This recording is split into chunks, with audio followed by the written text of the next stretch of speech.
श्री राम जय जय राम। श्री राम जय जय राम। श्री राम जय जय सीताराम। ओम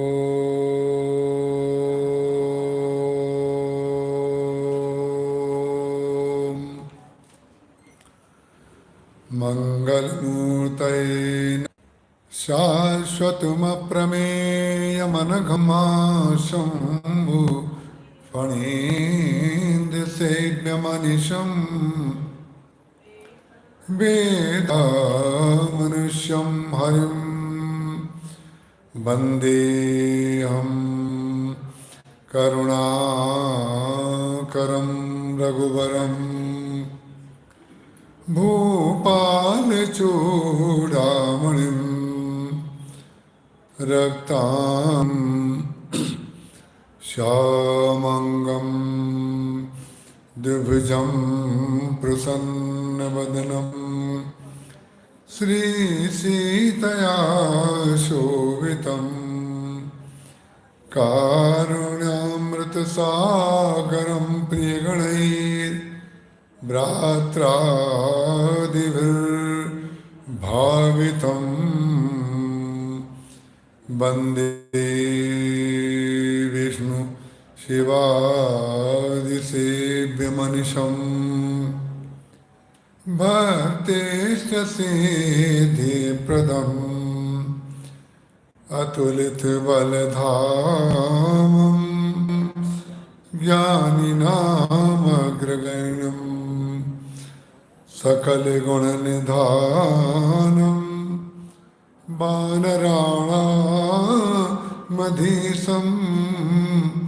रघुपतिप्रियभक्तं वातजातं नमामि। गिरा अरथ जल बीच सम कैयत भिन्न न भिन्न बंदों जानकी अतिशय प्रिय कमल मनाबो जासु कृपा निर्मल मतिपा सुधारि बरनौ रघुवर बिमल यश जोदायक फलचारि हृदय विराजत राम सिय ओ बारंबार प्रणाम। बोलिए सियावर रामचंद्र भगवान की, उमापति महादेव की, पवन सुत हनुमान की, गुरुदेव भगवान की, गंगा मैया की जय जय सीताराम।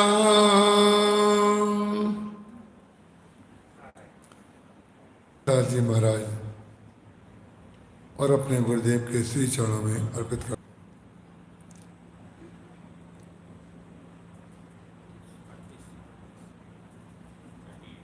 काली अग खल अब गुन कथन जे जल मग बग काग कीरत सरित चहूरित रूरी समय सुहावनी पावनी भोई हिम हिम शैल सुतासिव ब्याहू शिशिर सुखद प्रभु जन्म उछावर आतक पवनु वर्षा घोर निशाचर रारी सुरकुल साली सुमंगलकारी राम राज सुख विनय बढ़ाई विशद सुखद सोई परहास भायप भल चहु बंधु की जल माधुरी सुबास। भाग्य प्राप्त हुआ जब पावनी माँ गंगा के पावन तट पर अत्यंत पवित्र स्थान गीता भवन के इस पवित्र कथा स्थल में आकर के 9 दिन के लिए कुछ चर्चा करने का अवसर मिला। गीता भवन का की स्थापना का ये 100वां वर्ष पूर्ण हुआ। इस संदर्भ में और वहाँ पर गीता वाटिका के भी दर्शन किए। तो गीता भवन में वहाँ गीता प्रेस में प्रवचन करके जो आनंद की अनुभूति हुई, जो संतोष और आह्लाद मन को मिला, वो लगभग अनिर्वचनीय है। महाराज ने ये जो राम कथा है, इसकी तुलना उन्होंने सरजू नदी से की। नदी चाहे सरजू हो, चाहे यमुना हो, चाहे गंगा हो या अन्यत्र कोई नदी हो, सभी नदियों के 2 किनारे होते हैं।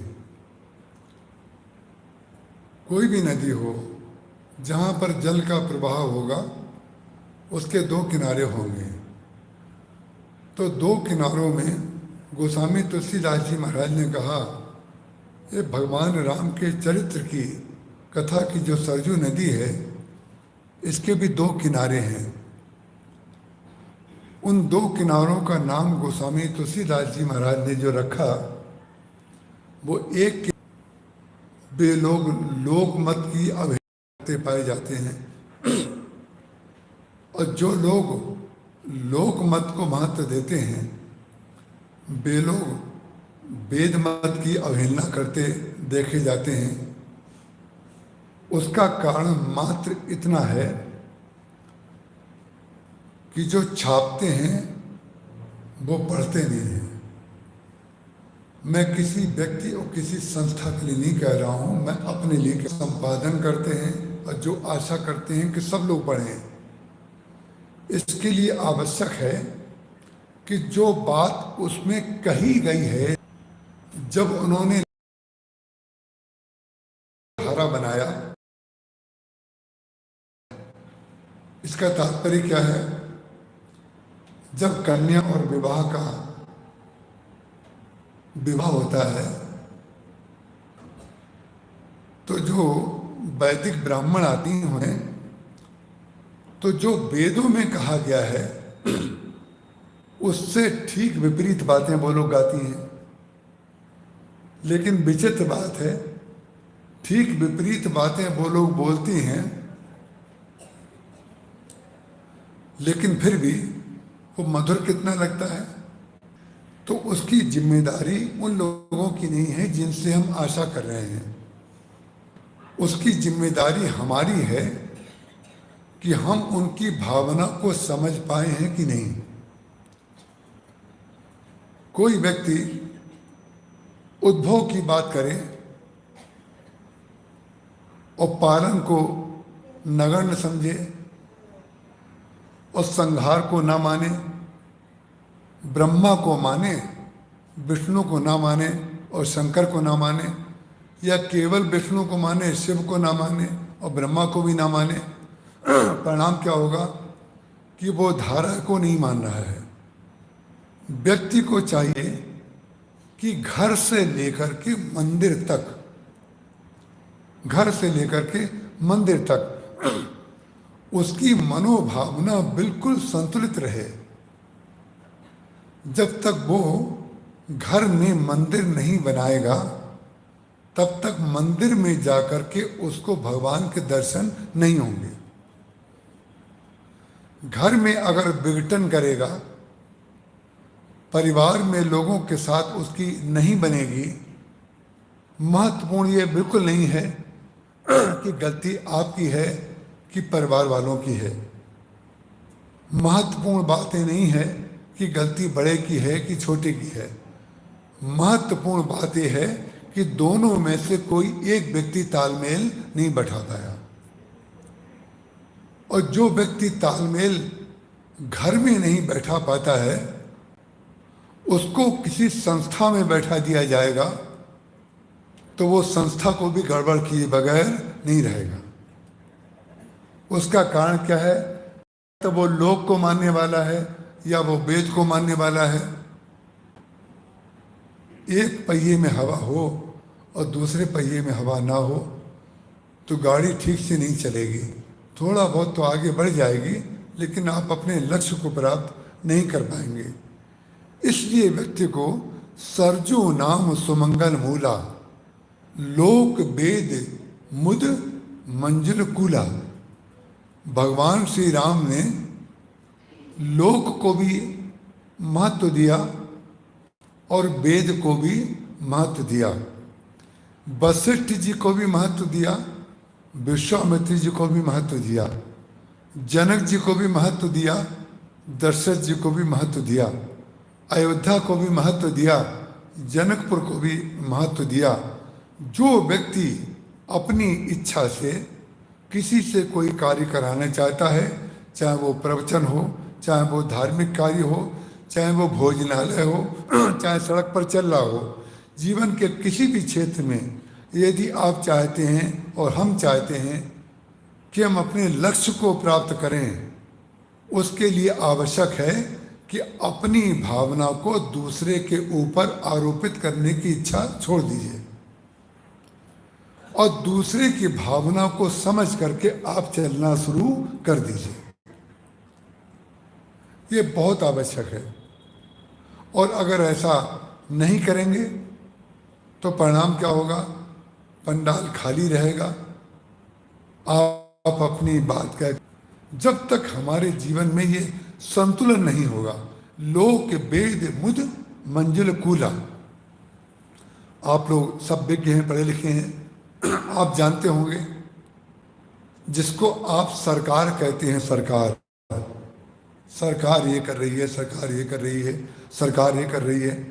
सरकार की जो व्याख्या होती है वो आपको मालूम है क्या है? सरकार की व्याख्या के 3 भाग हैं।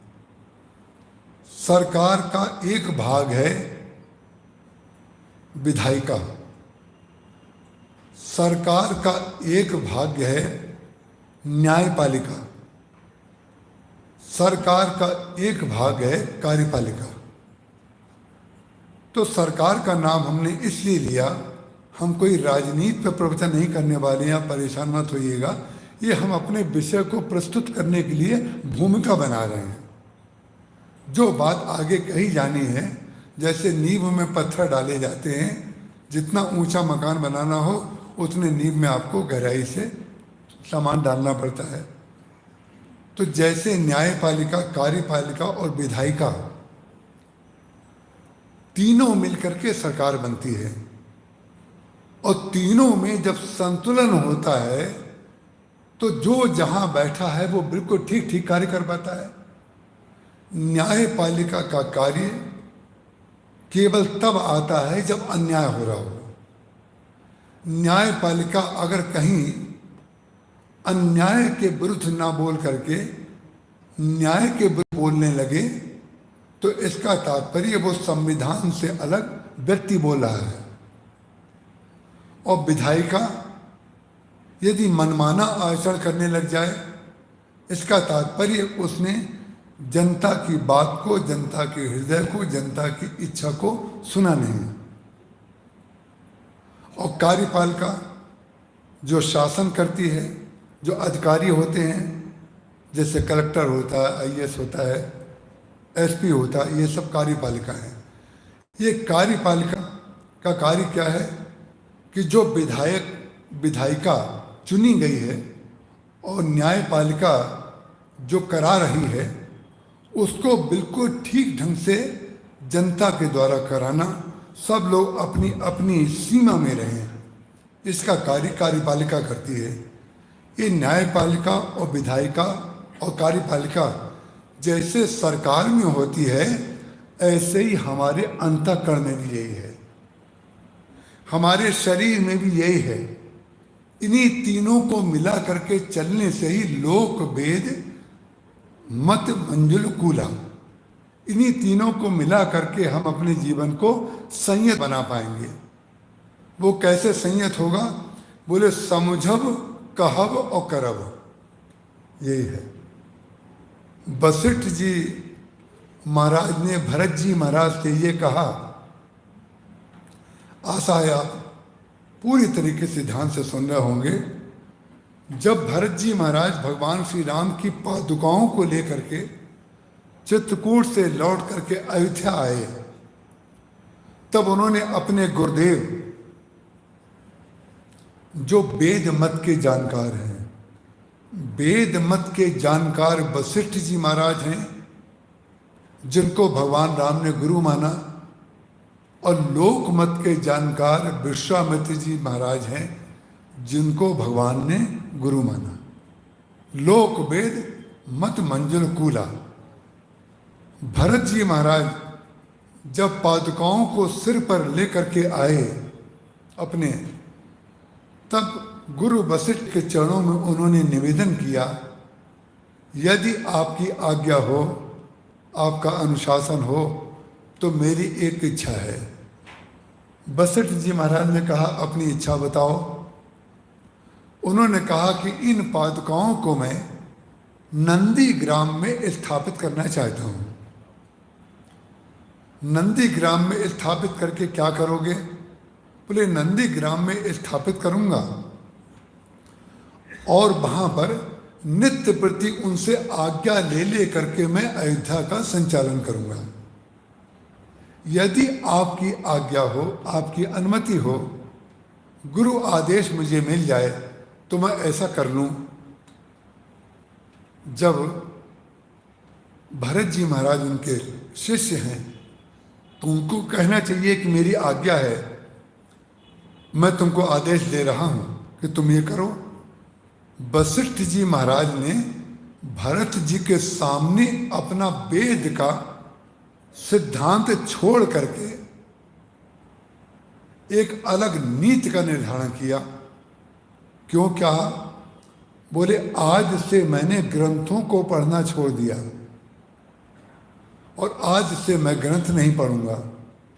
ग्रंथों को पढ़ने की आवश्यकता जब तक थी, मैंने वो ग्रंथ पढ़े।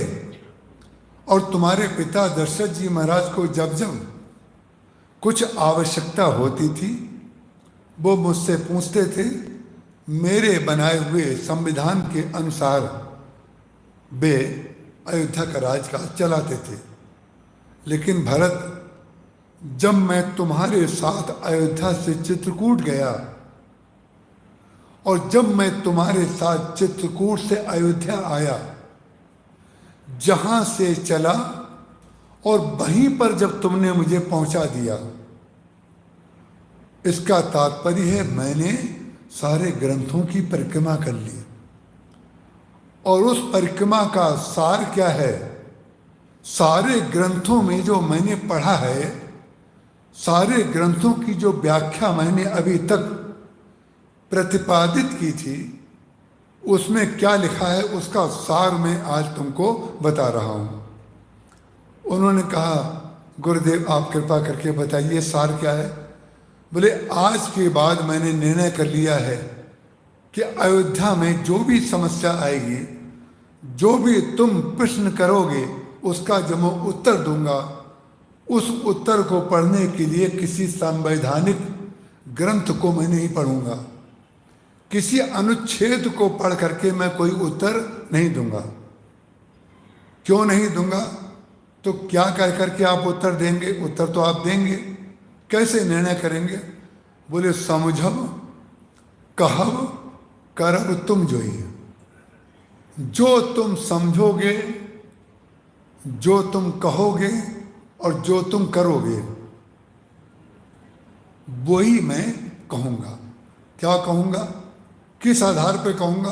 बोले अभी तक मैं धर्म की बात करता था, लेकिन अब मुझे धर्मसार मिल गया है। धर्मसार बोले समझब, कहब, करब तुम जोई, धर्मसार जग हो ही सोई। जब कोई व्यक्ति भरत पैदा होता है संसार में, तब उसके चरित्र को देख करके संविधान लिखा जाता है। संसार के लोग संविधान देख करके संसार की विधायिका, न्यायपालिका और कार्यपालिका का संचालन करते हैं। लेकिन भरत एक ऐसे महापुरुष हैं, भरत ऐसे संत हैं जिनको देख करके ग्रंथों को बंद किया जाता है। उसका तात्पर्य क्या है? जिनके रस से छयो शास्त्र सब ग्रंथन को रस। गोस्वामी तुलसीदास जी महाराज ने रामचरितमानस की आरती में लिखा है कि रामचरितमानस में क्या है? बोले सारे ग्रंथों का रस इसमें भरा हुआ है। सारे ग्रंथों का रस, सारे ग्रंथों का रस भरा हुआ है। ये कैसे आपको पता चलेगा? जब आप सारे के सारे विरोधी धर्म कोई एक तो है ही नहीं, जितने मनुष्य हैं, जितने प्रकार के कार्य हैं, जितने प्रकार का मत है, जितने प्रकार के मार्ग हैं, उतने प्रकार के धर्म हैं। और जिस व्यक्ति के अंदर सारे के सारे धर्मों की संपूर्णता हो, जो सन्यासी भी हो, जो गृहस्थ भी हो, जो वानप्रस्थ भी हो, जो बालक भी हो, जो युवा भी हो, जो वृद्ध भी हो, जो ज्ञानी भी हो, जो भक्त भी हो, जो कर्मयोगी भी हो, जो संपूर्ण हो। और संपूर्ण होने का प्रमाण क्या है? जो संपूर्ण होगा वो अनिर्वचनीय होगा, जो पूर्ण होगा वो अनिर्वचनीय होगा। क्योंकि आप वचन के द्वारा किसी का भी परिचय देंगे तो या तो कहेंगे हमारे गुरु जी हैं, या ये कहेंगे हमारे शिष्य हैं, या कहेंगे हमारी पत्नी हैं, या हमारे ये पति हैं, ये हमारे देवर हैं, हम इनकी भाभी हैं, आदि आदि जितने संबंध हैं। आप किसी से एक व्यक्ति को एक संबोधन आप देंगे, हमारे ये हैं। लेकिन जो सब कुछ है उसका आप परिचय कैसे देंगे? जो सब कुछ है उसका कैसे परिचय देंगे? भगवान श्री राम जब वन में जाने लगे तो उस समय गंगा को पार करने के पश्चात केवट के द्वारा गंगा पार कर ली और भरद्वाज जी से त्रिवेणी पर मिल लिए। उसके बाद जब चित्रकूट की ओर जाने लगे तो रात्रि काल होने से पहले जब संध्या काल हो गया तो भगवान श्री राम ने लक्ष्मण से कहा कि रात्रि विश्राम हम यहीं करेंगे। रात्रि विश्राम की बात तो उन्होंने कही, लेकिन रात्रि विश्राम उन्होंने वहां पर किया नहीं। एक वृक्ष के नीचे भगवान श्री राम और श्री सीता जी अगल बगल बैठ गए। लक्ष्मण जी महाराज थोड़ी दूर पर धनुष और बाण लेकर के बैठ गए। आसपास के गांवों की स्त्रियों को जब यह पता चला कि अयोध्या नरेश भगवान दशरथ जी महाराज के पुत्र श्री राम और श्री सीता जी और लक्ष्मण आए हुए हैं और एक वृक्ष के नीचे बैठे हुए हैं, तो उनके अंदर कौतूहल हुआ कि हम भी आकर के दर्शन करें। जब दर्शन करने के लिए वो सारी भगवान राम और श्री सीता जी के सामने, तो उसमें से एक स्त्री जो थी वो बहुत भावुक थी। कोई एक जो होता है ना, कोई एक की संगति जो है, सारे ग्रंथ जितने भी हैं वो अद्वितीय का ही वर्णन करते हैं। अद्वितीय का तात्पर्य विशिष्टाद्वैत के रूप में सारी की सारी स्त्रियां वहां पर बैठी हैं, लेकिन किसी एक के अंदर, चाहे भरत एक हो, चाहे राम एक हो, चाहे सखी एक हो। जब पुष्प वाटिका में भगवान श्री राम को पाने के लिए, पार्वती जी के पूजन के लिए श्री सीता जी जाती हैं, तो सारी सखियां उनके साथ में हैं जनकपुर में। तो गोस्वामी जी ने वहां पर लिखा, एक सखी सी संग बिहाई, गई रही देखन फुल भाई। एक सखी ऐसी थी, ते दो बंधु बिलोके जाई। विचित्र बात है, वो सीता जी को छोड़ करके वाटिका में अलग चली गई। अब जो लोकमत है, लोकमत की दृष्टि से उसने अवज्ञा कर दी। लोकमत की दृष्टि से उसने अवज्ञा कर दी। श्री सीता जी के साथ वो चली थी तो उसको श्री सीता जी के साथ पार्वती जी के मंदिर तक जाना चाहिए था, लेकिन नहीं। पार्वती जी के मंदिर तक जाना जो है ये तो लोकमत है, लेकिन जिसकी अद्वितीय दृष्टि है, जो श्री सीता जी में पूरी प्रवेश कर चुकी है, वो चाहती है कि श्री सीता जी के अभीष्ट की प्राप्ति मैं जल्दी करा दूं। और परिणाम क्या हुआ?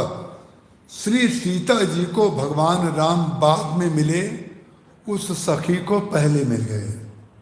यही है लोक और वेद। ये ध्यान रखिएगा, वैदिक लोगों को जो वेद पाठ करते हैं या वेद को पढ़े हुए हैं, उनको ये पढ़ना चाहिए, उनको ये समझना चाहिए कि सीता जी को छोड़ने वाले को पहले भगवान मिल गए।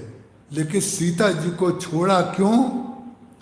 सीता जी को इसलिए नहीं छोड़ा कि सीता जी की जगह वो राम को अपने लिए पाना चाहती थी, इसलिए छोड़ा कि श्री सीता जी से जल्दी मिलन भगवान श्री राम का हो जाए, ये उद्देश्य उसका था। वो चली गई, उसको भगवान राम के पहले दर्शन हो गए। उसी तरीके से यहाँ पर एक सखी, जो एक सखी है अन्य सखियों के साथ ग्राम बधूटी, वो श्री सीता जी के पास जाकर के कहती है, शीस जटा उर बाहु विशाल, बिलोचन लाल, तिरछी सी भौहें। अब संसार के मर्यादा पुरुषोत्तम जो लोग कथा सुनेंगे उनको तो हार्ट अटैक आएगा। उन्हें लगेगा अरे अरे अरे, पर पुरुष के लिए किसी स्त्री ने ऐसा पूछ लिया। लेकिन विचित्र बात है, जिनको हार्ट अटैक आएगा और जिनको वो गोली खानी पड़ेगी, वो एक मत को मानते होंगे, वेद मत को। लेकिन लोक मत को माने बगैर ना आपको भागवत में रस आएगा और ना आपको रामायण में रस आएगा। गोपी गीत को निकाल देंगे भागवत में से तो शरीर बचेगा ठूठ, पत्ते निकल जाएंगे, उन पत्तों में पुष्प नहीं लगेंगे, उन पत्तों में फल नहीं लगेंगे। उसी प्रकार से रामचरित मानस में भी गोपी गीत हैं। लोग कहते हैं रामायण जो है मर्यादा पुरुषोत्तम भगवान राम का ग्रंथ है, और श्रीमद् भागवत जो है वो भगवान कृष्ण का श्रृंगार का ग्रंथ है। और भगवान कृष्ण को कहते हैं श्रृंगार है उनके जीवन में, और राम के जीवन में कहते हैं मर्यादा है। जो लोग राम में मर्यादा और कृष्ण में श्रृंगार देखते हैं, उन लोगों ने या तो लोक को माना है या वेद को माना है। दोनों को मानने के लिए आपको ग्रंथ के आत्मा में प्रवेश करना पड़ेगा, और आत्मा में प्रवेश करे बगैर आपको दोनों का अर्थ ठीक से समझ में नहीं आएगा। और आपको समझाएंगे, जिसको आप समझाएंगे उसके अंदर एक कॉम्प्लेक्स पैदा हो जाएगा। वो दूसरे संत के पास जाकर के पूछेगा कि महाराज इसका तात्पर्य क्या है, उसका तात्पर्य क्या है। जैसा आप समझाएंगे वैसा दूसरा समझाएगा। ऐसे समझाने की प्रक्रिया और समझने की प्रक्रिया का कोई अंत ही नहीं होगा, जब तक हम सामंजस्य बैठाना नहीं जानते हैं, जब तक हम लोक और वेद को एक साथ में पढ़ना, समझना, समझाना नहीं जानते हैं। लोक वेद का तात्पर्य क्या है? भगवान राम में मर्यादा का श्रृंगार है और श्री कृष्ण में श्रृंगार की मर्यादा है। यह है उसका अद्वितीय पक्ष। इस अद्वितीय पक्ष को आप इस समय यहाँ मर्यादा में श्रृंगार को देख लीजिए। कवितावली रामायण में गोस्वामी तुलसीदास जी महाराज कह रहे हैं कि एक स्त्री सीता जी से कह रही है कि जिनके सिर के ऊपर जटाएं हैं, शीश जटा और बाहु विशाल, बिलोचन लाल,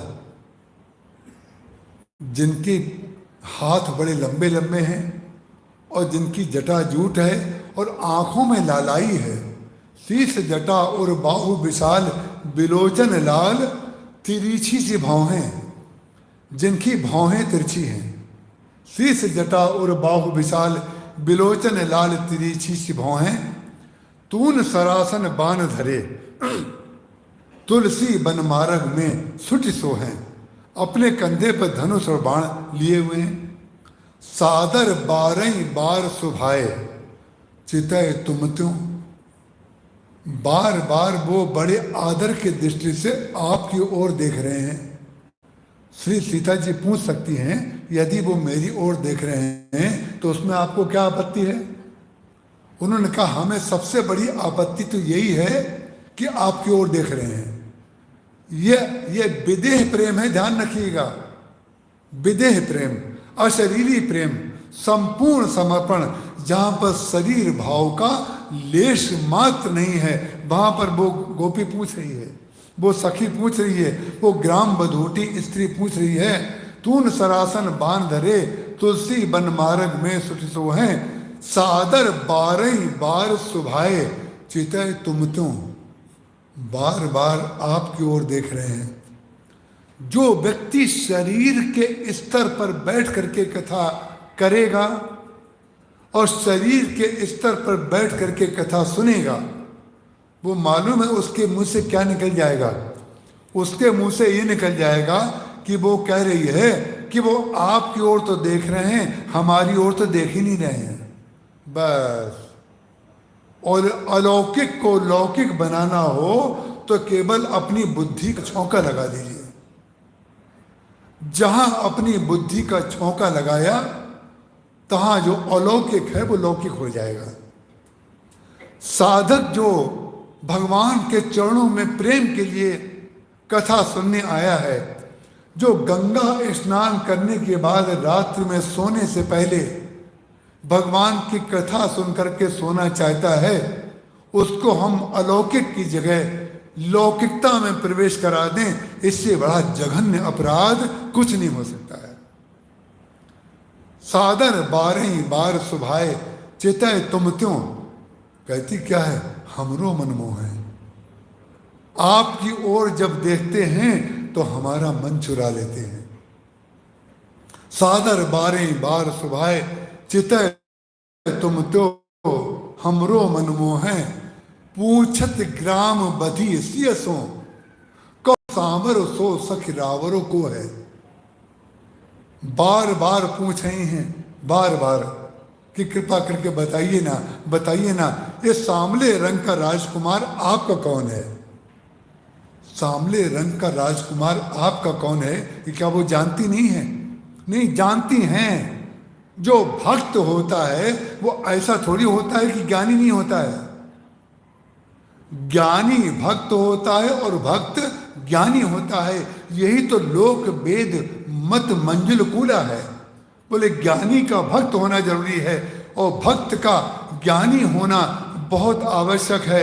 यही है लोक वेद मत मंजुल कूला। पूछ रही है, कहो सांवर सो सखी रावर को है, क्या जानती नहीं हो क्या? बोले हम जानते तो हैं। ध्यान रखिएगा, बहुत ध्यान से सुनिएगा। और जो सामने बैठे हैं उनसे हमारा निवेदन है कि बीच में तो नींद आप ले चुके हैं एक आध लोग, लेकिन अब लेना बंद कर दीजिए, क्योंकि नींद से वक्ता को बहुत विक्षेप होता है। कोई थका हुआ हो तो उसको ऐसी जगह बैठना चाहिए जहाँ वो आराम से सो भी ले, सुन भी ले, आनंद भी ले ले। लेकिन सामने बैठ कर सोना उचित नहीं होता है। वो पूछती है, सादर बारह बार सुभाए, चितय तुम तो हमरो मनमोहे, पूछत ग्राम बधु सियसो, कहो सामरो सो सख रावरो को है। क्या आप जानती नहीं है क्या? बोले जानते तो हम सब हैं। जो जानते हैं उसको आपके मुख से सुनना चाहते हैं। यही है भक्ति। जाने हुए सत्य को आनंद के लिए दूसरे के मुख से सुनने की इच्छा, इसी को कहते हैं ज्ञानी की भक्ति। इसी को कहते हैं ज्ञानी की भक्ति। और जब उसने कहा तब श्री सीता जी ने क्या किया? उन्होंने कहा भाई बड़ा कठिन प्रश्न कर दिया कि भगवान राम के बारे में पूछ रही हैं कि तुम्हारे कौन हैं। श्री सीता जी के सामने बड़ी समस्या ये आ गई, यदि वो ये कहें, वो पूछ रही है आपके कौन हैं, तो वो स्पष्ट रूप से कह सकती हैं कि वो हमारे पति हैं। लेकिन अगर वो पति कह देती तो भगवान राम की अनिर्वचनीयता खंडित हो जाती कि नहीं, उनकी अखंडता, उनकी व्यापकता, सकल विरुद्ध धर्माश्रयता खंडित हो जाती कि नहीं। जिसके अंदर सारे धर्म एक साथ समाहित हैं उनका नाम है राम। जिनके अंदर सारे धर्म एक साथ समाहित हैं उनका नाम है भरत, जो वशिष्ठ जी के पास खड़ाऊं लेकर के गए हैं, और वही भगवान राम यहाँ पर हैं। तो श्री सीता जी ने कहा भाई पूछा है तो हमें उत्तर तो देना पड़ेगा, जब प्रश्न किया है तो उत्तर तो देना चाहिए। तो उन्होंने उत्तर कैसे दिया, देखिए ये है मर्यादा का श्रृंगार। सबसे पहले श्री सीता जी ने अनिर्वचनीय का उत्तर नहीं दिया, उसका परिचय नहीं दिया। श्री सीता जी ने सबसे पहले लक्ष्मण जी का परिचय दिया। लेकिन जब लक्ष्मण जी का परिचय उसने दिया तो वो जो ग्राम बधूटी है, गांव की स्त्री है, वो पूछ सकती है कि हम सांवले रंग के राजकुमार की बात पूछ रहे हैं और आप गोरे रंग के राजकुमार की बात बता रहे हैं। यही है विदेह प्रेम कि जब पूछा जाए तो जब उत्तर दिया जाए तो उस समय अपनी बुद्धि को शांत रख करके आनंद में मग्न हो जाना चाहिए। पार्वती जी ने शंकर जी से जब 10 प्रश्न किए बालकांड में राम कथा सुनने के लिए, तो भगवान शंकर ने 9 प्रश्नों के उत्तर दिए, 10वें प्रश्न का उत्तर नहीं दिया। 10वें प्रश्न का उत्तर क्यों नहीं दिया? उन्होंने पूछा कि भगवान राम ने राम राज्य की स्थापना करने के बाद कृपा करके हमें ये बताइए कि परलोक गमन कैसे किया, अपने लोक में कैसे गए। तो भगवान शंकर ने जो निर्गुण से सगुण हुआ वहां से लेकर के राम राज्य तक की कथा तो सुनाई, लेकिन परलोक गमन की कथा नहीं सुनाई। परलोक गमन की जब कथा नहीं सुनाई तो पार्वती जी ने भी प्रश्न नहीं किया, और ये जो ग्राम बधूटी है इसने भी श्री सीता जी को नहीं टोका। यही है भक्तमाल। रामचरितमानस का जो उत्तरकांड है, जो कागभूषुंड जी की और गरुड़ जी की कथा है, लोग इसको ज्ञान कांड कहते हैं। ज्ञान कांड भी है, बड़े धुरंधर अर्थ उसमें दिए गए हैं। रामचरितमानस में जितने प्रश्न उठते हैं बालकांड से लेकर लंका कांड तक, सारे प्रश्नों का उत्तर उत्तरकांड में है। लेकिन उत्तरकांड को मैं ज्ञान कांड के साथ साथ बालकांड को या उत्तरकांड को मैं भक्तमाल क्यों बता रहा हूं? भक्तमाल मैं इसलिए बता रहा हूं, श्री पार्वती जी शंकर जी से कह सकती थी हमने आपसे 10 प्रश्न किए और आपने 9 प्रश्नों का उत्तर दिया। भगवान राम परलोक गमन कैसे गए ये तो आपने बताया नहीं। लेकिन बिल्कुल नहीं, पार्वती जी ने जरा भी प्रश्न नहीं किया। क्या भूल गए क्या, ये भी तो कह सकती थी। और वो जो स्त्री ग्राम बधूटी है उसने भी नहीं टोका, हमने सांवले रंग के राजकुमार की बात कही, आप गोरे रंग के राजकुमार की बात बता रही हैं। उसका कारण क्या है? जब कथा कही जाती है उस समय वक्ता की जो मति होती है वो वक्ता अपने आप में नहीं होता है। अपने आप में अगर होगा वक्ता तो प्रवचन नहीं हो पाएगा। वक्ता वंदना करने के बाद अपने गुरु और ठाकुर जी को अर्पित हो जाता है। उसके बाद उसकी बुद्धि की लगाम को भगवान राम चलाते हैं, ठाकुर जी चलाते हैं। जैसा वो बुलवाना चाहते हैं वो बोलता है, और जो जैसा बोलना चाहता है वैसा बोलेगा तो कथा नहीं हो पाएगी। इसीलिए उन्होंने कहा, पार्वती जी ने कहा कि महाराज देखिए 10वां प्रश्न उन्होंने ये नहीं कहा कि आप भूल गए, लेकिन उन्होंने 11वां प्रश्न पैदा कर दिया। क्या कहा? बोले महाराज आपने कथा तो बड़ी दिव्य सुनाई, लेकिन आप ये बताइए जो आपने कागभूषुंड की इतनी महिमा गाई है, ये बताइए इस कागभूषुंडी को एक काग शरीर कहाँ मिला, और भगवान के चरणों में प्रेम इसके जीवन में कैसे आया, हमें ये बताइए। इसका तात्पर्य क्या हुआ? बोले भगवान की कथा तो हमने सुन ली, जरा भक्त की कथा भी सुना दीजिए। बस भगवान की कथा सुनने के बाद भक्त की कथा सुनने की इच्छा ही भक्तमाल है, यही भक्तमाल है।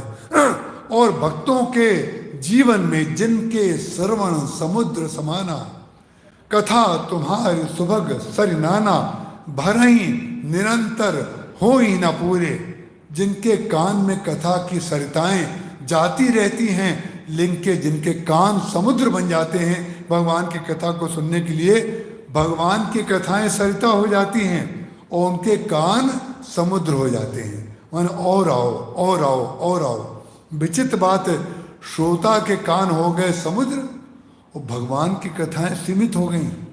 उसका कारण क्या है कि भगवान की कथाएं तो अनेक हैं, अनेक अनेक ग्रंथों में, तो भगवान का भक्त सब ग्रंथों में सब संतों से सुन सुन करके, आपको पता है ये भगवान के जो श्रोता होते हैं ना कथा के, ये वक्ताओं से ज्यादा ज्ञानी होते हैं।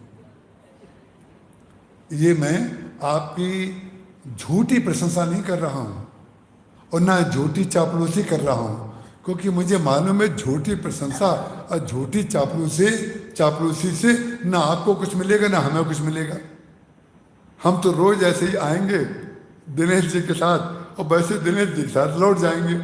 लेकिन मैं आपको बताऊं, श्रोता जो होता है वो समुद्र हो जाता है और वक्ता जो होता है वो सरता ही रहता है। लेकिन वक्ता के सरता की इतनी पूजा और इतनी महिमा मात्र इसलिए होती है कि वो अपने को बहा करके समुद्र की ओर ले जाता है, समुद्र की ओर ले जाता है। और समुद्र की ओर क्यों ले जाता है? बोले हम अगर चारों तरफ भटकेंगे तो हमारा जल सूख जाएगा। गंगा जी अगर रेगिस्तान की ओर से बहना शुरू कर दें तो गंगा जी अपने अस्तित्व को समाप्त कर देंगी। लोक कल्याण के लिए अखबारों में नाम तो छप जाएगा कि लोक कल्याण के उन्होंने अपना रास्ता बदल दिया और रेगिस्तान की ओर बहने लगी, लेकिन रेगिस्तान की ओर गंगा जी जाएंगी नहीं। क्यों? क्योंकि गंगा जी को मालूम है कि अगर हम रेगिस्तान की ओर बढ़ जाएंगे तो हम अपने लक्ष्य की पूर्ति भी नहीं कर पाएंगे और हमारी भावना की पूर्ति भी नहीं होगी और संसार की भी कल्याण नहीं हो पाएगा। क्यों? बोले हम अपने आप को सुखा देंगे। जहाँ केवल बालू है वहाँ जाकर के हमारा जल जहाँ अंदर जाएंगे बालू में सूख जाएगा। तो समुद्र में क्यों जाती हैं? बोले रेगिस्तान वालों को भी पानी की आवश्यकता है, जल की आवश्यकता है। तो हम ऐसे समुद्र में जाकर के बह के चले जाएं जहां अनंत जल राशि भरी हुई है।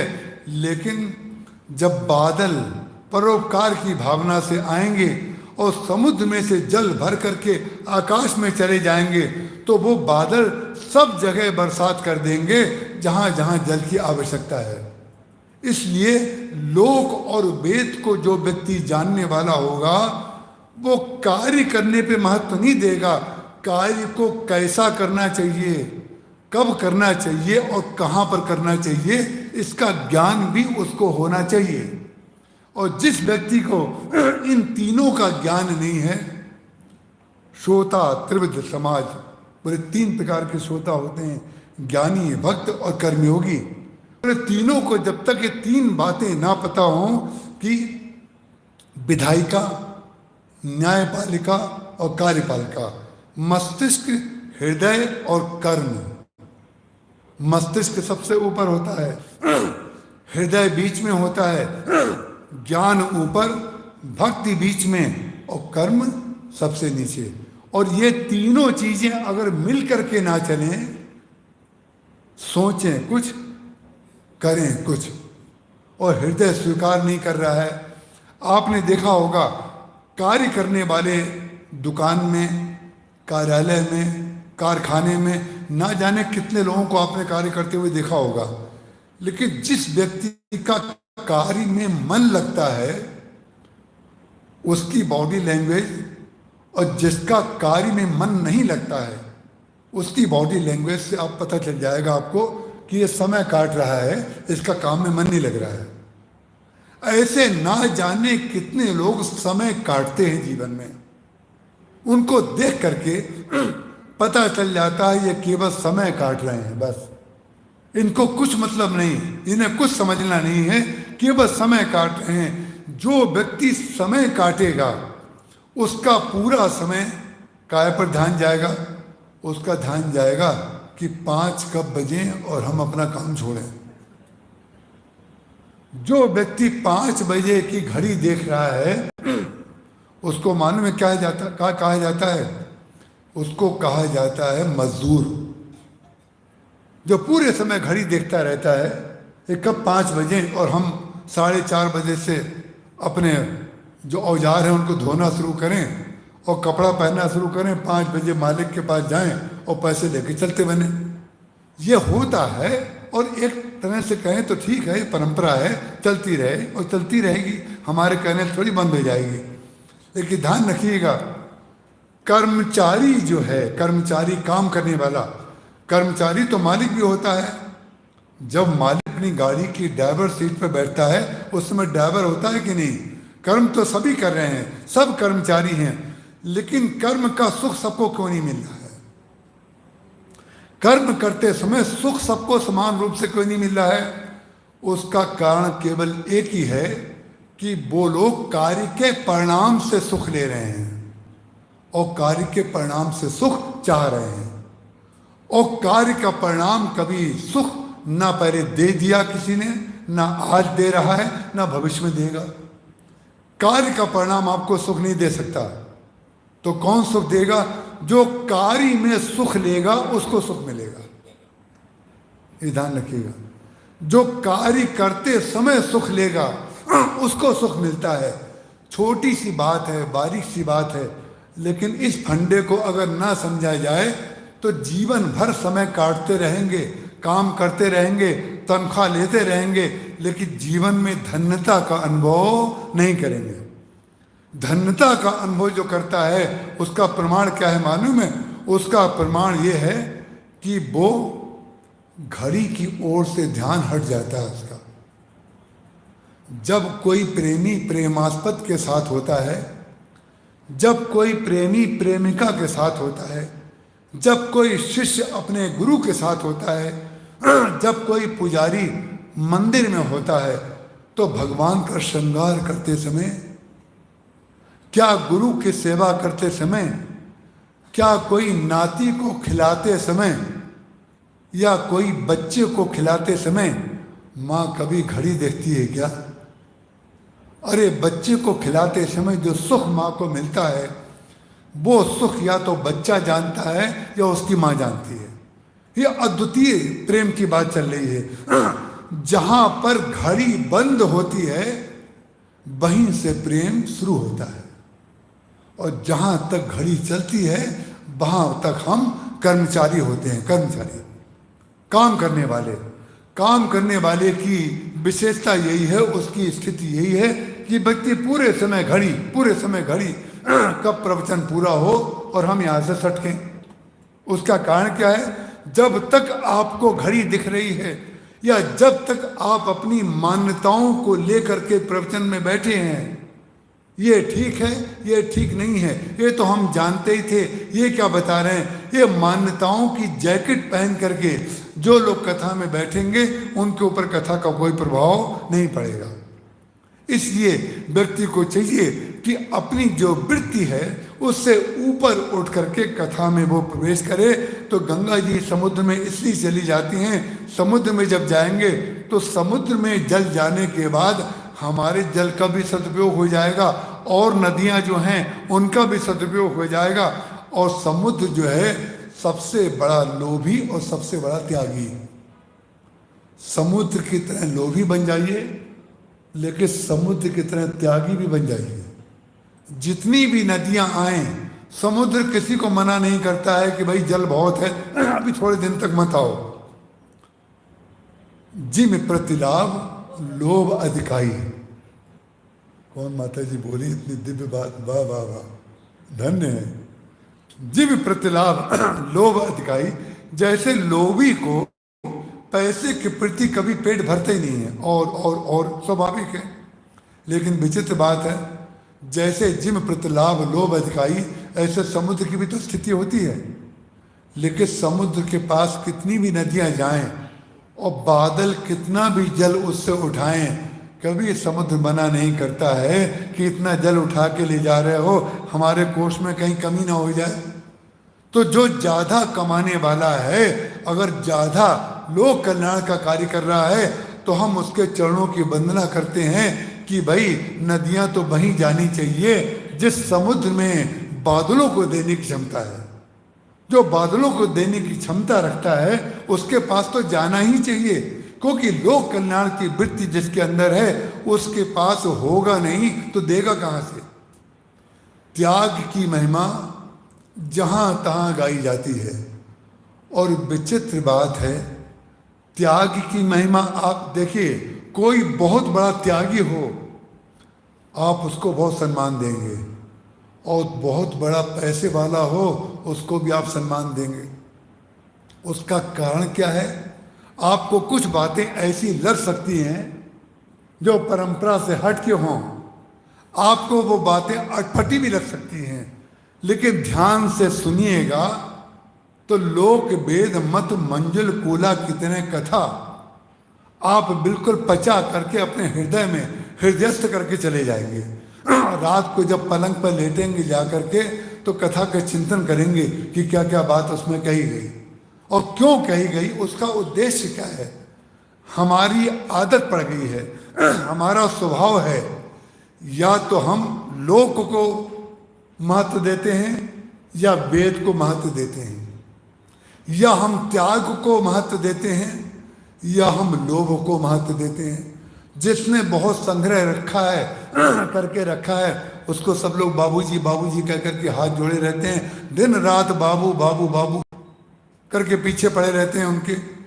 और जिसने कुछ नहीं लिया, जिसने कुछ नहीं रखा अपने जीवन में, उसको महात्मा जी, स्वामी जी, गुरु जी आदि आदि जो भी उनको उपाधि देते हों, वो कह करके उनके पीछे लगे रहते हैं। लेकिन विचित्र बात है, जिसने सब त्याग दिया और जिसने कोई दान नहीं दिया, भक्ति का संबंध उन दोनों से नहीं है। भक्ति का संबंध बीच की धारा में चलता है। भक्ति का संबंध धारा में है। आप जब जाते हैं नदी में तो जल लेने के लिए जाते हैं, किनारों के चक्कर में नहीं पड़ते। किनारा तो आपकी लाचारी होता है कि आप इस तरफ रहते हैं तो इधर से जल भरेंगे, उस तरफ रहते हैं तो उधर से जल भरेंगे, लेकिन लेने तो जल जाते हैं ना। किनारे से आपका क्या मतलब, चाहे बालू हो, चाहे सीढ़ी हो, चाहे पत्थर हो, चाहे जो हो, जो आप जाते हैं वो जल के लिए जाते हैं कि नहीं गंगा जी में।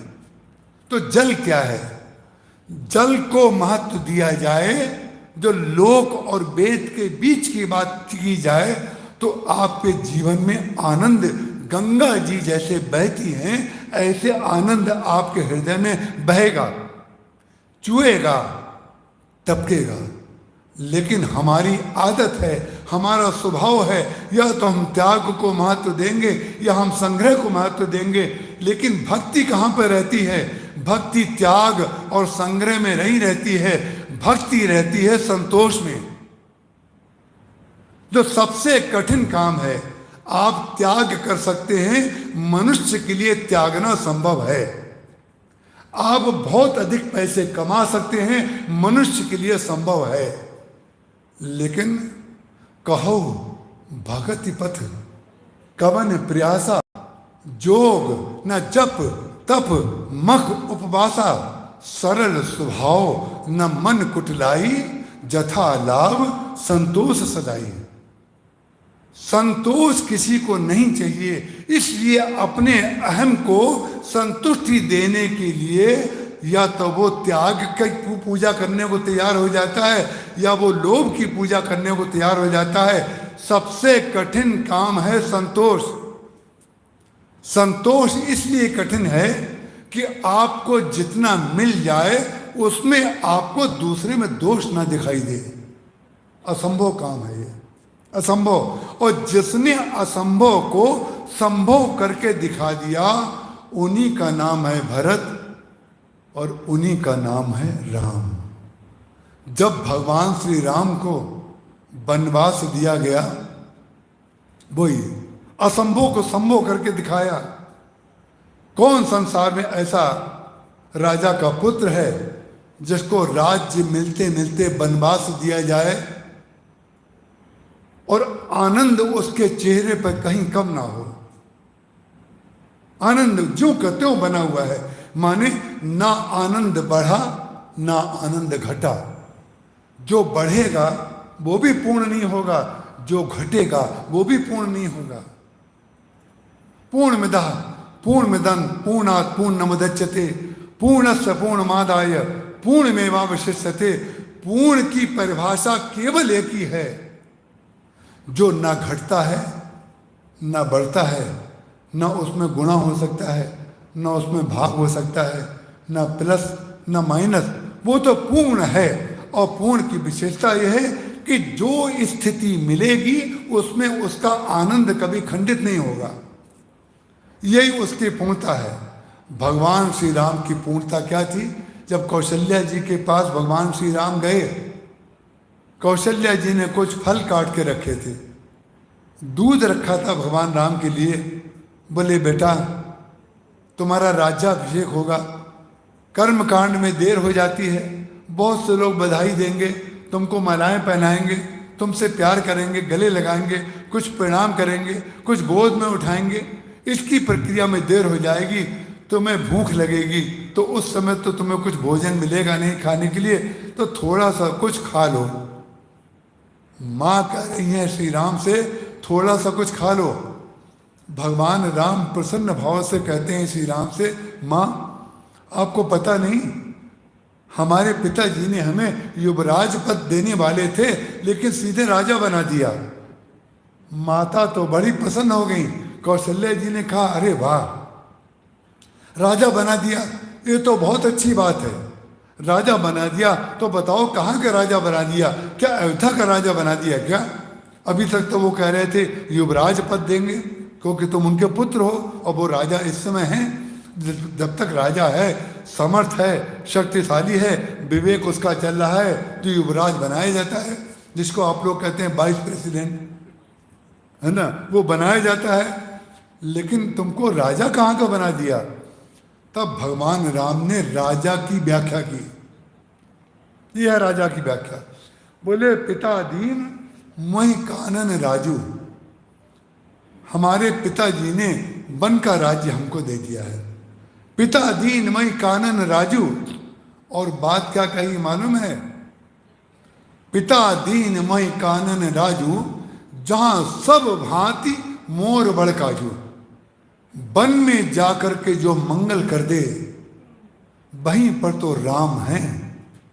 अरे नगर में बसा बसाया, जिसको गुरु जी की बसी बसाई संपत्ति मिल जाए, जिसको बाप की बसी बसाई संपत्ति मिल जाए, जिस दामाद को ससुर की बसी बसाई संपत्ति मिल जाए और वो अपने को धनी मान करके गर्व करने लगे, तो उसके गर्व पर तो हम डूब मरने की बात मानते हैं। अरे जहां पर कुछ नहीं था, वहां पर आप कुछ करके दिखाओ। जिस जंगल में पानी नहीं सींचा जाता था, उस जंगल में पानी बरसा करके दिखाओ। जहां के लोग दर्शन के लिए तरस रहे थे, उस वन में जाकर के लोगों की आंखों को और लोगों के हृदय को तृप्त करके दिखाओ। भगवान राम ने वही किया। जहां सब भांति मोर बड़ काजू। जब वन में भगवान राम जाने लगे तो वो ग्राम बधूटियों ने कहा, शीश जटा उर बाहु विशाल, बिलोचन लाल तेरी शीश भौं हैं, तून सरासन बांध धरे, तुलसी वन मार्ग में सुठ सो हैं, सादर बारे ही बार सुभाए, चितय तुम त्यों हमरो मन मोहे, पूछत ग्राम बधू सिय सो, सखी सांवरो सो सखी रावरो को है। ये सांवले रंग का राजकुमार कौन है? लेकिन श्री सीता जी ने कहा इनका हम वाणी से परिचय नहीं दे सकते। कुछ लोग समझ रहे होंगे कि हम भूल गए, कुछ लोगों को लग रहा होगा कि ये कहाँ थे, कहाँ से कहाँ चले गए। अरे गंगा की धारा ऐसे चले तभी तो अच्छा लगता है। झरने में और पाइप लाइन में कोई अंतर तो होता है ना। पाइप लाइन का पानी सीधे सीधे चलता है और झरने का पानी ऐसे ऐसे चलता है। जब गंगा जी लहराती हुई चलती हैं, उठती हुई नीचे करती हुई चलती हैं, तो आपको कितना आनंद आता है। कथा भी ऐसे ही लहराती हुई चलती है। कथा में शाखाएं निकलती हैं, कथा में पुष्प निकलते हैं, कथा में फल निकलते हैं, लेकिन बीज एक ही होता है। अद्वैत बीज में से द्वैत निकलता है, द्वैत में से विशिष्टा द्वैत निकलता है। ये जो भगवान के भक्त कथा सुन रहे हैं, ये भगवान का विशिष्टा द्वैत ही तो है। तो श्री सीता जी भगवान राम का परिचय ना दे करके लक्ष्मण जी का परिचय देने लगी। क्या परिचय देने लगी? सहज स्वभाव। अब लोगों को बड़ा चक्कर आने लगेगा। लक्ष्मण जी को सहज स्वभाव बोल रहे हैं, जो जनक जी को फटकार देते हैं, जो परशुराम जी को फटकार देते हैं, जो भगवान राम को भी समुद्र के किनारे कुछ कठोर शब्द बोलने में संकोच नहीं करते हैं। श्री सीता जी कह रही सहज स्वभाव।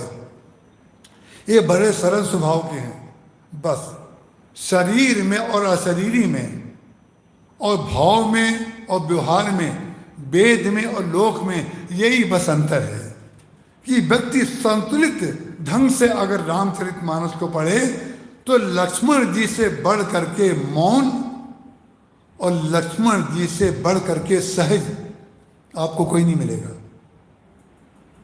लक्ष्मण जी महाराज, आप जब सुनते होंगे कि मौन रहते हैं, कई महात्मा प्रातःकाल बच्चों को, अपने शिष्यों को बता देते हैं प्रातःकाल 4 बजे से लेके 8 बजे तक हम मौन रहेंगे, या 6 बजे से 10 बजे तक मौन रहेंगे, या संध्या काल में मौन रहेंगे। मौन आप में से भी बहुत लोग रहते होंगे, लेकिन विचित्र बात है, आपने और हमने मौन की व्याख्या क्या मानी है? जब वाणी से ना बोला जाए तब मौन है। हम लोग अधिकांश सिद्धांतों के अपभ्रंश व्याख्या को सैद्धांतिक व्याख्या माने बैठे हैं। व्याख्या कुछ और है, तत्व कुछ और है, उसका उद्देश्य कुछ और है, लेकिन हमने जो है ना बोलने को मौनी बाबा बना दिया। जो ना बोले, गुस्से में पति पत्नी कई बार 3 दिन तक नहीं बोलते हैं। अब आई हंसी। इतनी देर तक आपके दांत बहुत देखने की इच्छा हो रही थी कि गीतावन बानों के दांत हैं कि नहीं, सब वेदांती तो नहीं बैठे हैं कथा में। लेकिन अब आपको समझ में आया क्या बोला जा रहा है। जब आपस में वो दोनों नहीं बोलते हैं तो उनको आप ये तो कहते नहीं हैं कि मौन है। उसका कारण क्या है? गुस्से में नहीं बोल रहे हैं। ऐसे ही जो लोग मौन रखते हैं, आपको लगेगा बोल नहीं रहे हैं, लेकिन वो पूरे समय बोलते रहते हैं। कैसे बोलते रहते हैं? किवाड़ जोर से खटखटाई किसी ने, या किवाड़ बंद कर दी जोर से, तो बाबूजी मालूम है क्या करते हैं? यहां से इतनी जोर से किवाड़ बंद की जाती है। ये बोले कि नहीं बोले? आपके हाथ से, आपकी आंखों से, आपके इशारे से यदि दूसरा समझ गया, इसका तात्पर्य वाणी से नहीं बोले, इशारे से बोले। और मोबाइल में मैसेज चेक कर रहे हैं मौनी जी, तो बताइए उनका मन चल रहा है कि नहीं चल रहा है? और मैसेज में उत्तर भी दे रहे हैं। 8 बजे के बाद बोलेंगे, लेकिन सवेरे 4 बजे से लेकर 8 बजे तक व्हाट्सएप पर एक दूसरे को मैसेज भेज रहे थे, ज्ञानोपदेश भेज रहे थे। गुरु गोविंद सिंह जी ने क्या कहा है, गीता में क्या कहा गया है, रामायण में क्या, अरे ये भेजो तो भी कोई बात है, ये भेजो तो हम आपकी पूजा करेंगे, लेकिन अंग्रेजी के वाक्य लिख करके भेजेंगे। अंग्रेजी की बात, उन्हें पता ही नहीं कि उसमें लिखा क्या है। किसी ने भेजा, हमने इनका भेजा, वह उनको भेज दिया, ये सब मौनी बाबा। लेकिन विचित्र बात है, मौन मालूम है क्या होता है? मौन की व्याख्या क्या है? ना बोलना मौन है क्या? ना बोलना मौन नहीं है। ना बोलना तो इंद्रियों को विश्राम दे। आप थक जाते हैं तो 4 घंटे नहीं बोलेंगे तो आपकी इंद्रियों को विश्राम मिलेगा, तो आप आगे 4 घंटे या 10 घंटे बोल सकते हैं। इसलिए ना बोलने का तात्पर्य आप अपनी इंद्रिय को विश्राम देना चाहते हैं, ये बहुत अच्छी बात है। इंद्रियों के द्वारा लोक कल्याण के अच्छे से अच्छे हम कार्य करेंगे तो ज़्यादा बोल करके थकाएंगे नहीं, 4 घंटा मौन रहेंगे। लेकिन मौन की यह अपभ्रंश व्याख्या है कि आप मौन हैं। मौन की मूल व्याख्या क्या है? मौन की मूल व्याख्या क्या है? वो है लक्ष्मण जी के जीवन में, जिनको आप समझते हैं सबसे ज्यादा बोले, सबसे बड़े मौनी बाबा रामचरितमानस में लक्ष्मण जी हैं। कैसे लक्ष्मण जी हैं? बोले कहाँ बोलना चाहिए, कितना बोलना चाहिए और कब बोलना चाहिए, जिसको यह ज्ञान हो जाए वही सबसे बड़ा मौनी है। ये ध्यान रखिएगा, जो सबसे बड़ा मौनी संसार का होगा वही है। और इसको आप शुरू से मिला लें, समुझब कहब करब तुम जोई, यही है मौन। समुझब कहब करब तुम जोई, धर्म सार जग हो यही सोई, यही विधायिका है, यही न्यायपालिका है, यही कार्यपालिका है। जिस दिन व्यक्ति इन तीनों का संयोजन अपने जीवन में कर लेगा, उस दिन उसका लोक और वेद दोनों किनारे उसके बीच में सरजू नदी के रूप में भगवान के दिव्य चरित्र का अवगाहन करने का साधन बन जाएंगे। लेकिन हम लोग जो हैं अपभ्रंश व्याख्याओं को मान मान करके त्यागी जी को त्यागी मान रहे हैं, सम्मान दे रहे हैं, और बहुत इकट्ठा कर लिया तो उनको बाबूजी कह करके उनके पीछे पीछे हाथ जोड़े चापलूसी की तरह हाथ जोड़े जोड़े घूम रहे हैं। लेकिन वास्तव में भक्ति जो है वो वास्तव में भक्ति है संतोष में। 8 जथा लाभ संतोषा, सपने हो नहीं देखें पर दोषा। जो दुर्लभ है, जो असंभव है, वो त्याग नहीं है, वो संग्रह नहीं है। त्यागी भी कोई हो सकता है, संग्रही भी कोई हो सकता है, संतोषी होना दुर्लभ है। संतोषी, जिसको देखिए असंतोष, वो ऐसे नहीं करता है। हम तो ये सोच रहे थे ये करेंगे, इन्होंने ऐसा नहीं किया, हम तो इनसे यह आशा करते थे, इन्होंने ये नहीं किया। विचित्र बात है, आप आशा करते थे, ये आपका दोष है, उसका दोष नहीं है। दोष होता है हमारा, दोषारोपण करते हैं दूसरे लोगों के ऊपर, यही हमारे असंतोष का कारण है। इतनी मालाएं मैं रोज जपता हूं, इतनी एकादशी में कर चुका, इतनी पूर्णमासी कर चुका, हर साल इतने दिन आकर के गीता भवन में इतना जप करता हूं, गंगा नहाता हूं। लेकिन विचित्र बात है, परिवार के सब लोगों से यदि आपके जीवन में असंतोष बना हुआ है तो गंगा जी में नहीं, आपने पानी में स्नान किया। आप जिसके पास जो सामर्थ्य है उतना आपको वो दे रहा है, और आप उसमें भगवान की कृपा मान करके उसको स्वीकार कीजिए। यह है संतोष। और जिस दिन हमारे और आपके जीवन में ये संतोष आ गया, उस दिन परिवार के सब लोग आपको भगवान के प्रसाद लगेंगे या नहीं? बिल्कुल लगेंगे। दूरी का कारण केवल असंतोष है, केवल मात्र संतोष आ जाना चाहिए। और संतोष कब आएगा? लोक वेद मत मंजुल कूला, लोक को भी माने और वेद को भी माने, और संयत रूप में बीच में हम धारा के रूप में चलें। तो श्री सीता जी कहती हैं सहज स्वभाव। लोग इनको असहज कहते हैं, लेकिन ये सहज हैं। इनकी सहजता क्या है? लक्ष्मण जी महाराज की सहजता क्या है? जो सब जानते हैं। लक्ष्मण जी महाराज की सहजता केवल एक ही है कि जो भगवान से विमुख हो रहा हो उसको भगवान के सन्मुख कर देने का कार्य लक्ष्मण जी करते हैं। यही उनकी सहजता है। उसके लिए जैसे आपको कटहल काटने के लिए बड़ी छुरी का उपयोग करना पड़े और अंगूर काटने के लिए छोटी छुरी का उपयोग करना पड़े, तो ये आपका ज्ञान है कि ये आपका अज्ञान है? ये तो ज्ञान है। लक्ष्मण जी महाराज हर जगह नहीं बोलते हैं। जो सबसे ज्यादा बोलने वाला है मालूम है, रामचरितमानस में कहां पर नहीं बोला? पुष्प वाटिका में एक शब्द नहीं बोले। जो लोग ये समझते हो लक्ष्मण जी महाराज बहुत बोलते हैं, उनको लोक वेद मत मंजिल कूला की भाषा को समझना चाहिए कि लक्ष्मण जी महाराज एक वाक्य भी अगर कहीं पर नहीं बोले, यहां तक कि भगवान राम ने कहा, जनक तनिया ये सोई धनुष जग जय कारण होई, जासु बिलोकी अलौकिक शोभा सहज पुनीत मोर मन क्षोभा। बताइए एक वाक्य का उत्तर लक्ष्मण जी ने दिया? नहीं दिया। करत बत कही अनुज सन मन से रूप लुभान, मुख सरोज मकरंद छवि करई मधुप इव पान।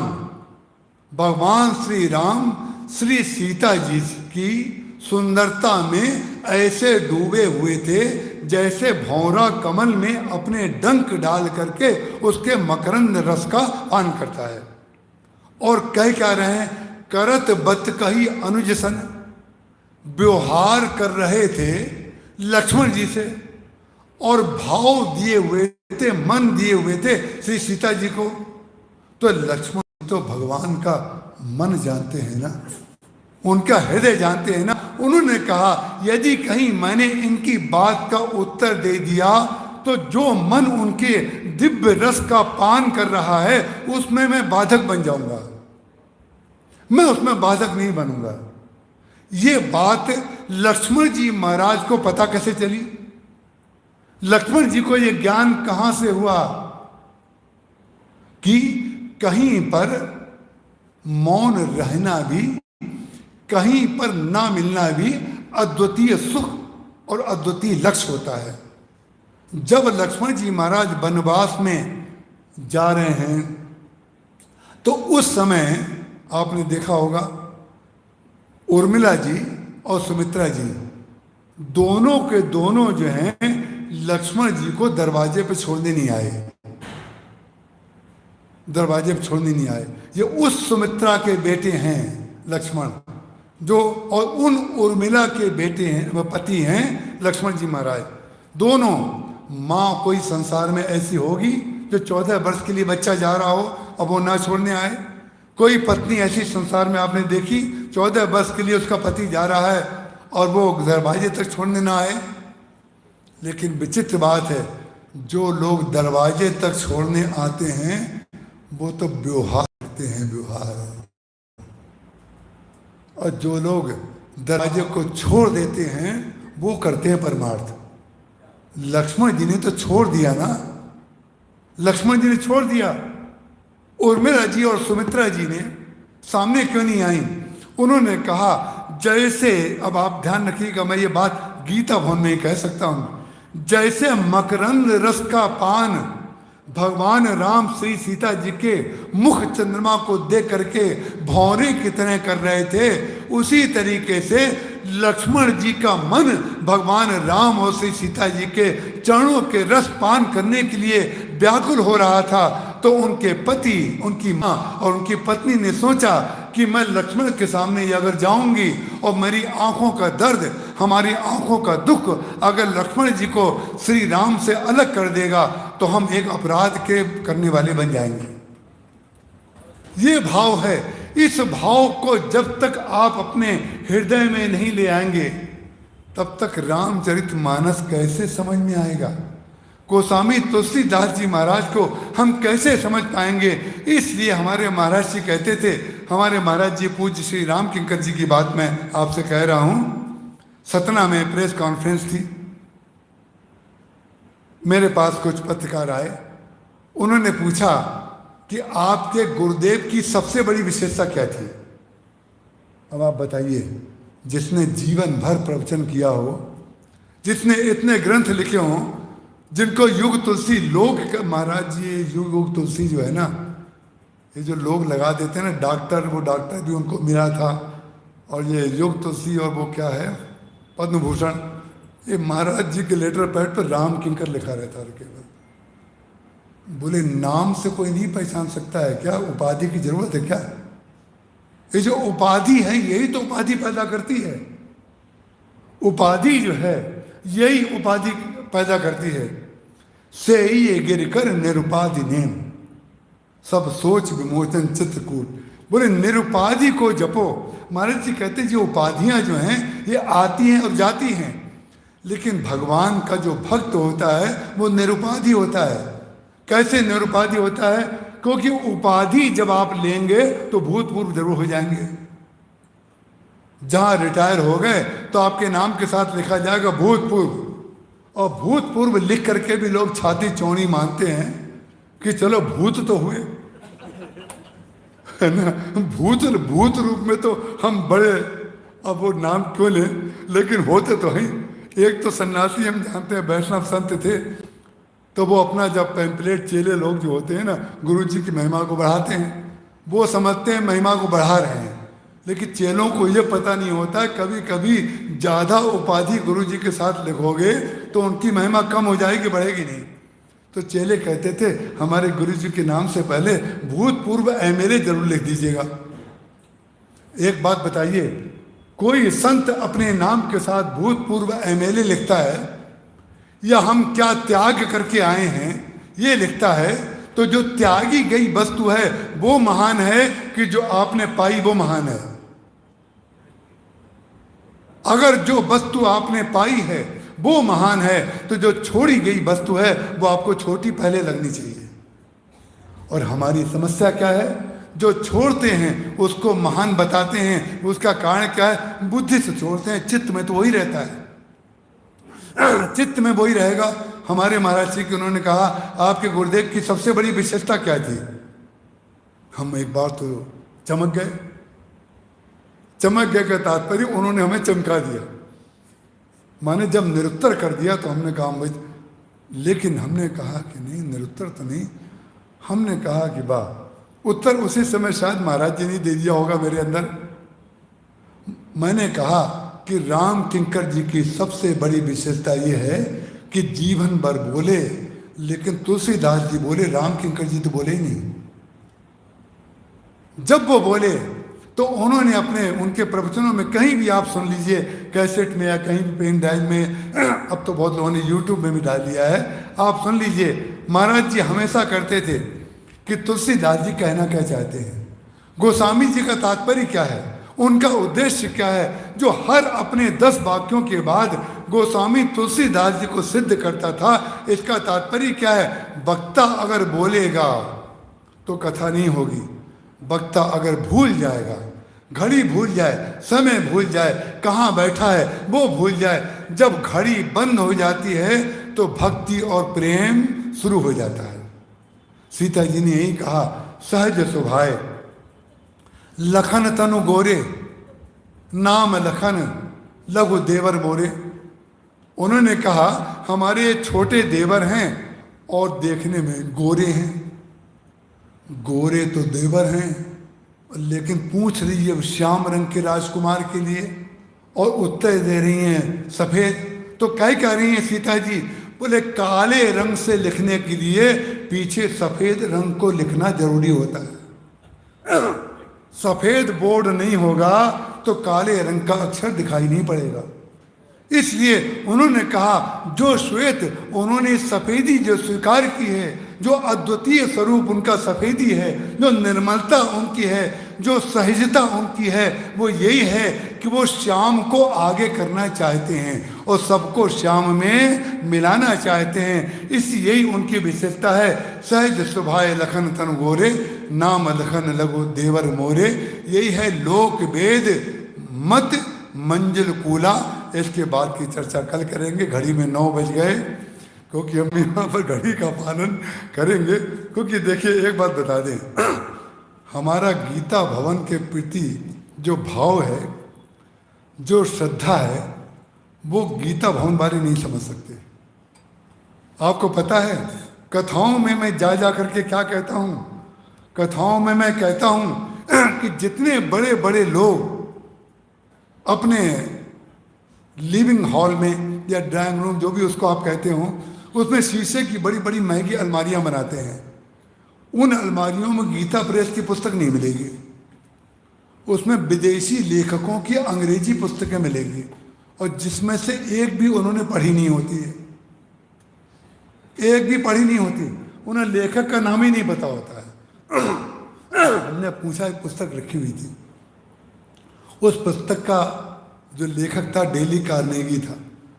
मैंने पूछा उस बच्चे से, इसका लेखक कौन है? बोले गुरुजी ये तो पता नहीं। हमने कहा रखी का है, रखी है, लेखक का पता ही नहीं। और गीता प्रेस की पुस्तकें कहाँ रखी हैं? वो बंद, वो कार्टन में रखी होंगी या ट्रंक में रखी होंगी। गीता प्रेस की पुस्तकें जब ड्राइंग रूम में आ जाएंगी तो देश को उद्धार के लिए कोई प्रयास नहीं करना पड़ेगा, ध्यान रखिएगा। और गीता प्रेस की पुस्तकें जब तक ट्रंक में रहेंगी और डब्बे में बंद रहेंगी, तब तक हम दीन भिखारियों की तरह दूसरों से अपनी दीनता बताते रहेंगे। हम गुलाम रहेंगे, गुलाम। हमें गुलामी पसंद है। उसका कारण क्या है? हम विदेशी लेखकों के विचारों को फॉरवर्ड करते हैं, तुलसीदास जी की चौपाइयों को फॉरवर्ड नहीं करते हैं। जब तक वेद मंत्र, जब तक पुराण के श्लोक, जब तक श्री कृष्ण, जब तक भीष्म पितामह, जब तक अर्जुन, जब तक हनुमान जी और भरत को फॉरवर्ड नहीं किया जाएगा, तब तक ध्यान रखिएगा आपके हृदय में आप छापते रहेंगे, लेकिन वो रामायण आपके अंदर नहीं छपेगी। आप बहुत अच्छा काम कर रहे हैं, लेकिन आप अपने बच्चों में भी वही संस्कार डाल रहे हैं कि नहीं? आपके नाती आ रहे हैं कि नहीं? आपके बेटे आ रहे हैं कि नहीं? 80+, 60+, 90+ कुर्सी पे बैठे हैं, लेकिन हम उनसे पूछना चाहते हैं कि वो अपने नाती को ला रहे हैं कि नहीं? जो जो यहाँ पर हैं वो अपने बच्चों को, अपने बहुओं को ला रहे हैं कि नहीं? अगर उनके बच्चे विदेशी लेखकों के लेखों को पढ़ रहे हैं और दूसरे लोगों को फॉरवर्ड कर रहे हैं, तो आप हानि का सौदा कर रहे हैं। इसलिए आपको चाहिए कि जो आप कर रहे हैं, आप अगर अपने कार्य से संतुष्ट हैं, संतोष है, तो आप अपने बच्चे को भी वही बनाएंगे। वही तो बनाना चाहता है बच्चा। जो बाप अपने बच्चे को वही बनाना चाहता है जो वो है, हम उसको माला पहनाएंगे, हम उसका सम्मान करेंगे, क्योंकि आपने सत्य को स्वीकार किया, सत्य को पहचाना, आप सत्य मार्ग पर चल रहे हैं। और यदि आप उस मार्ग पर खुद तो आते हैं, बच्चों को नहीं लाते हैं, इसका तात्पर्य बो नहीं रहे हैं, काट रहे हैं, बुआई नहीं कर रहे हैं। बुआई करने की जरूरी है कि जितना खाया जाता है उसका 10% जो है जमीन में बोया जाता है। 10% आप अगर बोएंगे तो 1000% आप पाएंगे। इसके बाद की चर्चा हम कल से करेंगे। बोलिए सियावर रामचंद्र भगवान की जय।